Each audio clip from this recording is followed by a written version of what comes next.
vamos falar um pouquinho sobre política, vamos falar sobre Senado, vamos entender as pautas, porque a semana está só começando.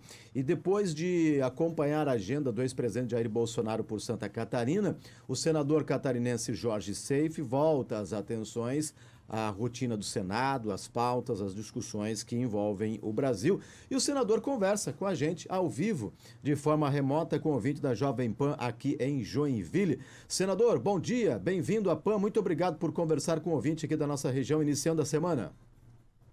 Bom dia, Marcos. Bom dia, Joinville. Muito bom poder participar com vocês mais uma vez. A gente que agradece. Senador, gostaria de iniciar esse bate-papo com o senhor, entendendo um pouquinho o seguinte, né? O ex-presidente Jair Bolsonaro, que passou recentemente aqui por Santa Catarina, né? Voltou para Brasília no final de semana, projeta e trabalha, a partir das eleições municipais, uma base para um retorno da direita ao comando do país. Qual é a avaliação do senhor sobre essa projeção? A gente, o ex-presidente, né, toda a equipe terá sucesso nessa iniciativa, nesse retorno de uma direita ao comando do país? Marcos, veja, o país está desgovernado, o país está com problema na economia, no incêndio, no desemprego, na evasão de investimentos. Eu acho que isso é natural, que o povo está vendo, especialmente Santa Catarina, que fez a sua parte. O Santa Catarina não elegeu o ladrão, Santa Catarina elegeu o presidente Bolsonaro, nós fizemos a nossa parte. Então eu vejo que essas agressões ao agronegócio, essa conversa de liberar, humanizar pequenos crimes, saidão indiscriminado, remarcação, né? Revisão do marco temporal de terra indígena, liberação de drogas, de aborto, ministro com problema de assédio sexual. Ou seja, todos nós estamos vendo que esse governo veio para se vingar do Brasil, não veio para governar o Brasil. E, por outro lado, o presidente Bolsonaro está fazendo um esforço hercúleo, que eu admiro bastante, porque um homem da idade dele, rodar o Brasil inteiro, rodar cidades, levantar a mão de candidatos, falar 10, 12 vezes por dia para várias pessoas, eu creio que nós teremos sucesso na missão de eleger o máximo número de vereadores e prefeitos possíveis, né? Lógico, o pedido só do presidente Bolsonaro não ajuda. O candidato precisa ser bom, precisa, né, ter um apelo popular, fazer a sua parte nos municípios. Mas vou te dar um exemplo, Marcos. Somente de Santa Catarina, nós temos quase 200 candidatos a prefeito, né? Então, o PL em Santa Catarina, né, nós projetamos aí pelo menos eleger de 50 a 100 prefeitos. Vereadores, nós temos praticamente aí 2.000 e pouco, que eu creio também que boa parte deles vão ter isso na missão. Se nós replicarmos esse cenário para o Brasil, que é aproximadamente isso, né, muitos candidatos a prefeitos e vereadores, eu creio sim que nós faremos uma base muito boa para que em 2026 elevemos aí o número de senadores e deputados federais lá em Brasília e também com grande possibilidade de retornarmos à presidência da República. Senador, vamos falar um pouquinho sobre o STF. Recentemente, num pronunciamento no plenário, o senhor afirmou, inclusive, que o Congresso Nacional tem permitido o fortalecimento do Supremo Tribunal Federal em detrimento das prerrogativas do Legislativo. Como é que a gente muda essa realidade, hein, senador? Olha, eu vou te falar uma coisa com muita sinceridade, Marcos.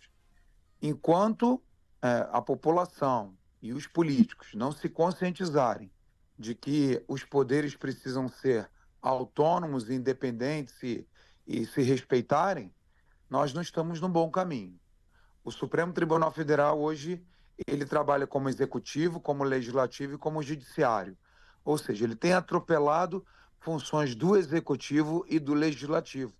Nós não poderíamos permitir isso. E, infelizmente, o presidente do Congresso Nacional, o senador Rodrigo Pacheco, que é o presidente da Casa, presidente de quem 593 deputados e senadores, deveria tomar uma atitude contundente. Mas, infelizmente, ele se omite diante dessa situação. Entramos, inclusive, aí com um pedido de impeachment, na verdade, dos deputados federais e 1,5 milhão de cidadãos brasileiros, com o pedido de impeachment contra Alexandre de Moraes, e já ultrapassou aí, né, todos os limites possíveis e imagináveis, né, a covardia que faz com as pessoas, o devido processo legal, o juiz natural, dando penas excessivas para pessoas. Logicamente, ninguém aprova o que aconteceu em 8 de janeiro, onde alguns manifestantes quebraram lá, mas 17 anos de cadeia. Se hoje uma pessoa é pega com cocaína, com maconha, ou matar uma pessoa e for pega em flagrante delito, não pega 17 anos de cadeia. Uma senhora, inclusive, tem 2 filhos pequenos, aqui de Santa Catarina, escreveu na estátua em frente ao Supremo Tribunal Federal, que representa a justiça, perdeu o mané, 17 anos, 15 a 17 anos de cadeia. Eu não concordo com vandalismo, mas me parece que pintar algo numa estátua, né, sem uma arma na mão, sem depredar nada, ser, como que eles falam, abolição violenta do Estado democrático de direito, isso é uma loucura, isso é uma insanidade. Então a justiça hoje está trabalhando contra a direita no Brasil, contra cidadãos de bem que estavam ali para se manifestar, em sua grande maioria. Safe, mas quebraram. Quem quebrou e tem imagem, que pague pelos danos no patrimônio público. Agora, me parece exagerado. Olha, eu estudo golpes de Estado no mundo inteiro, né? Já estudei, já li livros, já vi séries. Quais são os componentes de um golpe de Estado, Marcos?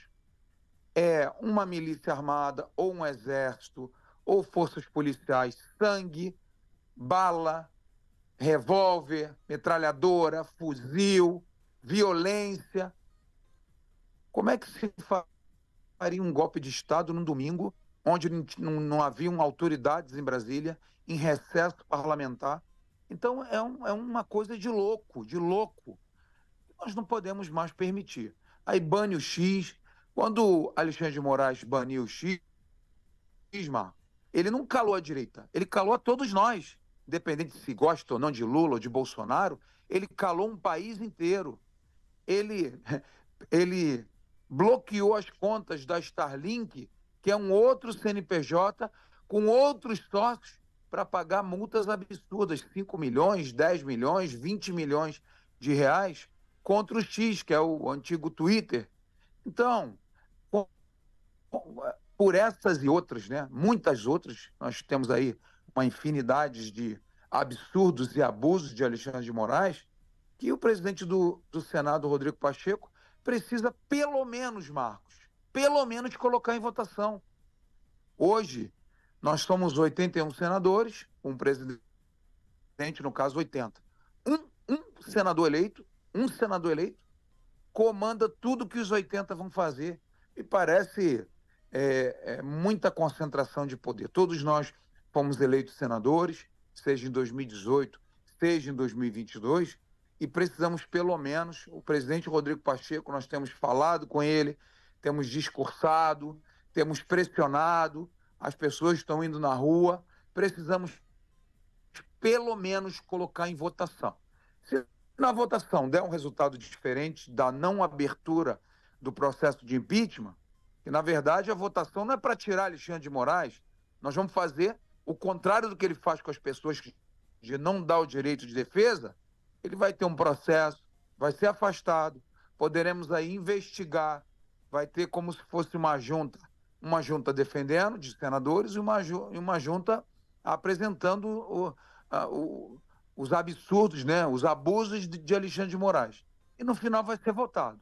Se a maioria votar pelo impeachment, ele é afastado. Se não, ele permanece no cargo, mas precisa ser votado, precisa ser investigado. Nós hoje, Marcos, antigamente era só a direita não gosta de Alexandre de Moraes, os bolsonaristas não gostam de Alexandre de Moraes. Eu tenho lido ontem mesmo, mais um editorial do Estadão, que que está muito longe de ser um veículo de direita. Temos lido na Folha de São Paulo, próprio Glenn Greenwald, que é um militante de esquerda assumido, que trouxe as acusações mostrando que houve sim manipulações grotescas durante as eleições para suspender perfis de pessoas que eram críticas ao Alexandre de Moraes ou eram críticas a Lula. Então isso precisa ser investigado.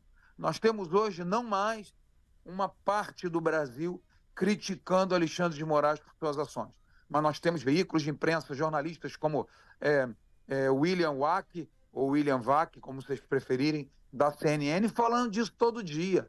Então, esse cidadão, que infelizmente é ministro da nossa Suprema Corte, precisa responder de tudo que ele tem feito contra o Brasil. Ele não tem feito contra mim ou contra você, ele tem feito contra o Brasil, contra a Constituição Federal, contra o Congresso Nacional, contra a imprensa, contra a liberdade de expressão. Ele tem violado diversos artigos, Marcos, da nossa Constituição.